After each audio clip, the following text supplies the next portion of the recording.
په هرات ښار کې دوهم هوایي پل د کانونو او پېټرولیم د وزیر، د هرات والي، د هرات ښاروال او یو شمېر دولتي مسؤلینو او د خصوصي سکتور استازو په حضور کې پرانیستل شو او ګټې اخیستنې ته وسپارل شو.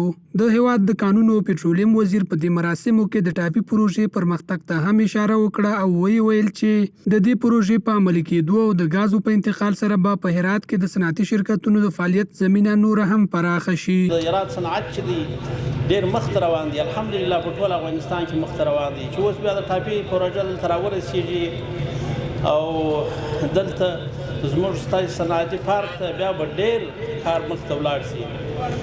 نو تاسو ته دا زیری درکوو چې انشاءالله کارونه به مخته ځي، وطن به جوړیږي. په همدې حال د هرات والي د دې پل جوړول د ښار د ښکلا او د ښاریانو د هوساینې لپاره یو مهم ګام وباله. این پل استوار است که فعلا ما و شما در نزدیک است و هستیم و می‌خواهیم افتتاح کنیم که به بهترین امتیازات و پیشرفت‌های دنیا از جمله سیستم برق و غیره مسائل مجهز است. همدارنګه د هرات ښاروالۍ مسؤلین وایي چې د دې پل پرانیستلو د ښاري نظم په رامنځته کولو کې ډېره اسانتیا رامنځته کړې ده. ایجاد این پل به خاطر سهولت شهروندان ما هست، ازدحام ترافیکی کاهش پیدا بکنه و در جاده ها و در سرک ها در پیاده روها سهولت بیایه.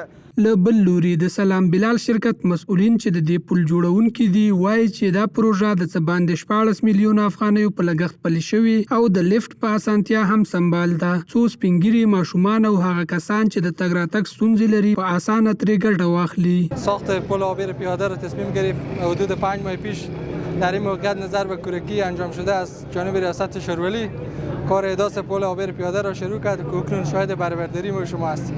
د یاد شرکت د مسؤلینو په وینا دا هوایي پل 53 متره اوږدوالی، 2.0 متره پلنوالی او 15.10 متره لوړوالی لري چې د هرات ښار د چوک ګلا او شهرنو چوک ترمنځ د 5 میاشتو په موده کې جوړ شوی او اوس د ښاریانو د استفادې لپاره چمتو دی.